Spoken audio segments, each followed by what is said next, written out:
শীতকো নেওচা দি হেলদল ভাঙি যাম মাজগাঁৱৰ ৰাসতে এবাৰ জয়মতীক চাম।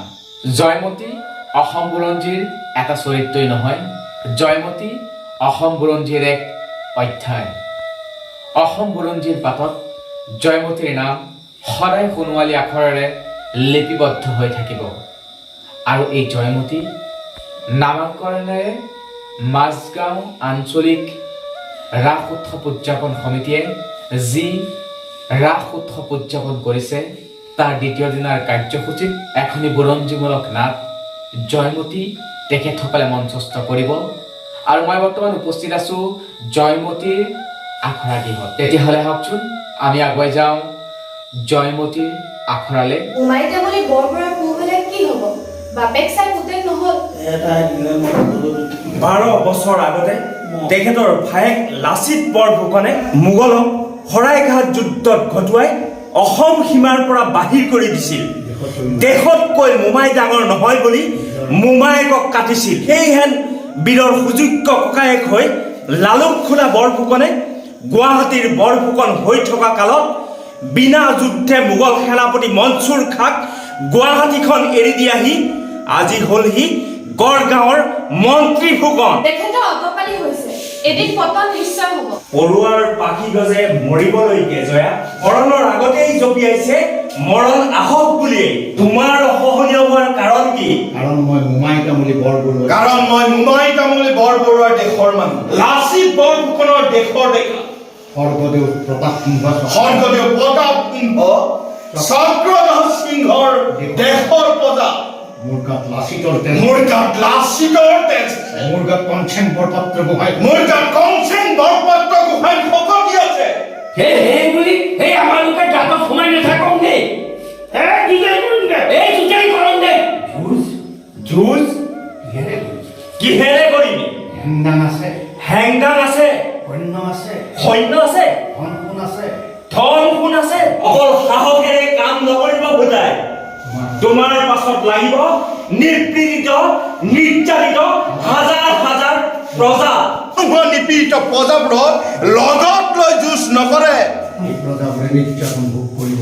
এই প্ৰজাবোৰে নিৰ্যাতন ভোগ কৰিব। চমকৰ আঘাত সহি থাকিব।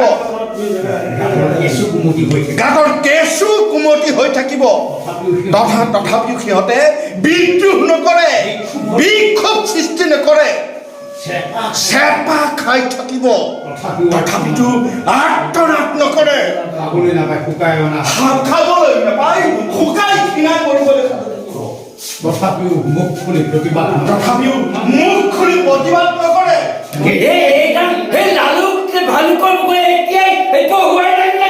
শুনিপোন সেনাপতি অবিহনে কেতিয়াও যুদ্ধ জয় কৰিব নোৱাৰি। নাৱৰ গুৰি বৈঠা ধৰা নাৱৰীয়া যদি ভাল নহয়, নাও কেতিয়াও উজাই নিব নোৱাৰি। ঠিক তেনেকৈ এখন নাটক সফলভাৱে মঞ্চায়ন হ'বলৈ হ'লে শুনিপোন পৰিচালক লাগিব। আৰু এই জয়মতীৰ নাটকত এই অঞ্চলৰে দুজন বিশিষ্ট ব্যক্তি বুধেন্দ্ৰ বৰা আৰু কুন্তি কলিতাৰ নেতৃত্বত খুব সুন্দৰভাৱে নাটকৰ আখৰা হৈ আছে। তেতিয়াহ'লে হওকচোন আমি এই পৰিচালকদ্বয়ৰ মুখৰ পৰাই জয়মতীৰ নাটকৰ বিষয়ে তেওঁলোকৰ মনৰ ভাৱ জানি লওঁ। আজিকালি এনেধৰণৰ আহোম বুৰঞ্জীৰ নাটকবিলাক আমাৰ উঠি অহা নৱপ্ৰজন্মই নকৰা হ'ল মানে সামাজিক নাটক কৰি বা ভ্ৰাম্যমানত সামাজিক নাটক দেখি সকলোৱে সামাজিক নাটকৰ ফালেহে মানে ধাৱমান হৈছে। এইবিলাক নাটকৰ যিটো সোৱাদ, সেই সোৱাদটো আমি নৱপ্ৰজন্মক দিবৰ কাৰণেই এইবাৰ আমাৰ ৰাস উৎসৱত মাজগাঁও ৰাস উৎসৱ কমিটিৰ দ্বাৰা যিটো আয়োজন চলোৱা হৈছে, তাত আমি দ্বিতীয় দিনা এই জয়মতী নাটকখন কৰিবলৈ এটা প্ৰয়াস কৰিছোঁ, যাতে নৱপ্ৰজন্মইও এই আহোম বুৰঞ্জীৰ কথাবিলাক শিকক, ইয়াৰ নাটকবিলাক কৰিবলৈ আগ্ৰহী হওক। ইয়াৰ জৰিয়তে মই আহ্বান জনাইছোঁ সদৌ অসমবাসী ৰাইজক যে আমি নিজৰ পুৰণি কথাবিলাক এৰিব নালাগে। এইবিলাক আমাৰ নিজৰ কাহিনী, আমাৰ অসমীয়া মানুহৰ কাহিনী। এইবিলাক কাহিনী আমাৰ নৱপ্ৰজন্মক শিকোৱাটো আমি প্ৰয়োজন বুলি বোধ কৰোঁ। আহোম পিৰিয়ডৰ নাটক বুলি ক'লে আজিকালি গাঁওঘৰতো আহোম পিৰিয়ডৰ নাটক কৰা দেখাই নাযায়। আচলতে নাটকৰ অ আ ক খ শিকিব লগা হ'লে এই আহোম পিৰিয়ডৰ নাটকতহে শিকিব পৰা যায়। অৱশ্যে ভ্ৰাম্যমানে লৈছে কিছু নাটক আহোম পিৰিয়ডৰ নাটক, কিন্তু তাত সম্পূৰ্ণ মূল নাটকখনক সম্পূৰ্ণ বিকৃত ৰূপত উপস্থাপন কৰা হৈছে। গতিকে আমি এটা প্ৰয়াস কৰিছোঁ যাতে আমি আচল নাটকখনক প্ৰকৃত অৰ্থত আমি ৰাইজৰ মাজত উপস্থাপন কৰিব পাৰোঁ, তাৰে এটা আমি চেষ্টা কৰিছোঁ আৰু নৱপ্ৰজন্মক এই নাটকৰ প্ৰতি আগ্ৰহী কৰিবলৈ আমি আহুপুৰুষাৰ্থ চেষ্টা কৰি যাম। জয়মতী অসমীয়া মহিলাৰ ত্যাগৰ প্ৰতীক। জয়মতী সদায় প্ৰতিজন ব্যক্তিৰ মানস পটত জিলিকি থাকিব।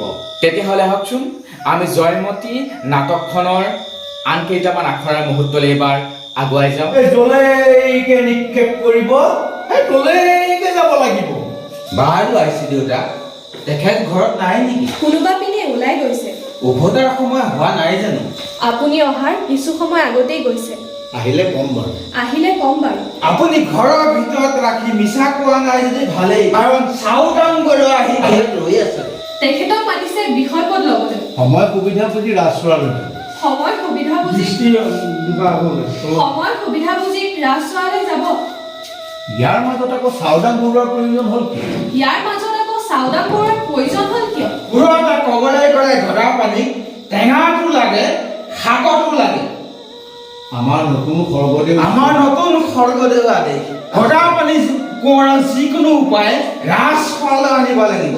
ৰাজ বিষয় পাতিলে ৰাজমন্ত্ৰীৰ বিশেষ আপোন মানুহ হ'লে ভাল। তেনেহ'লে দুয়োকুল ৰক্ষা কৰে। তেনেহ'লে দুয়োকুল ৰক্ষা পৰে। চাউদাম বৰুৱা ঘৰা পানী ঘৰৰ চাৰিওপিনে আপোনাৰ চাউদামহঁতক বিচাৰ কামত লাগিবলৈ আদেশ কৰক।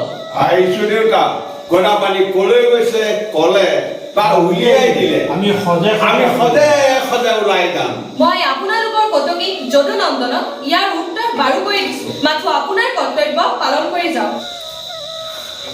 আপুনি জানিও গদা পানীৰ কথা কিয় নকয়? চাউদাম বৰুৱা, আপুনি ৰাজ বিষয়া, আপুনি ৰাজ বিষয়া, ৰাজ আদেশ পালন কৰি যাওক। ৰাজ আদেশ পালন কৰি যাওক।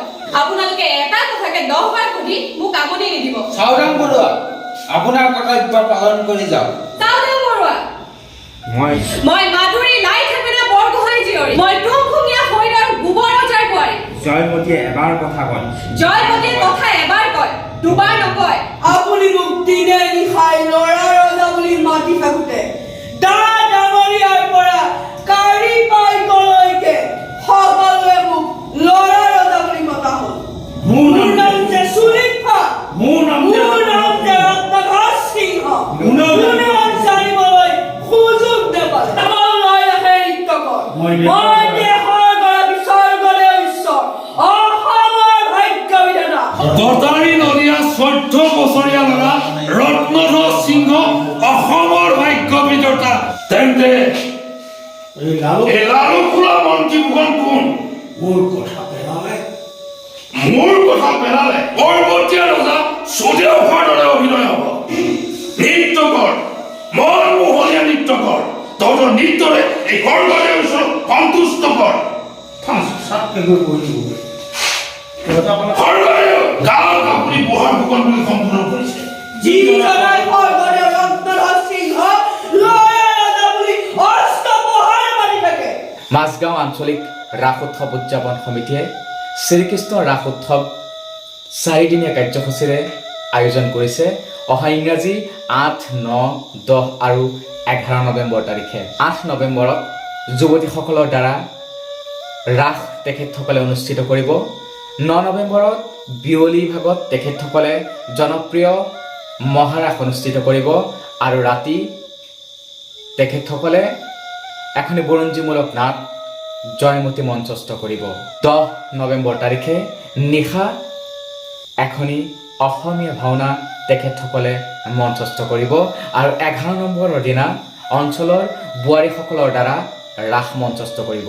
উক্ত 4 দিনীয়া কাৰ্যসূচীত উৎসৱ উদযাপন পৰিচালনা সমিতিয়ে আপোনালোকৰ সহায় সহযোগিতা তথা উপস্থিতি বিনম্ৰতাৰে কামনা কৰিছে আৰু মঞ্জিত ব্লকৰ তৰফৰ পৰাও এইসমূহ কাৰ্যসূচীত আপোনালোকৰ উপস্থিতি কামনা কৰিছোঁ। জয়মতী নাটকখন আপোনালোকে চাবলৈ আহিব। জয়মতীৰ লগত জড়িত প্ৰতিজন কলা কুশলীকে আপোনালোকে আশীৰ্বাদ কৰিব, যাতে তেখেতসকলে অনাগত সময়ত তেখেতসকলৰ অভিনয়ৰ ক্ষেত্ৰখনত আৰু আগুৱাই যাব পাৰে। ধন্যবাদ।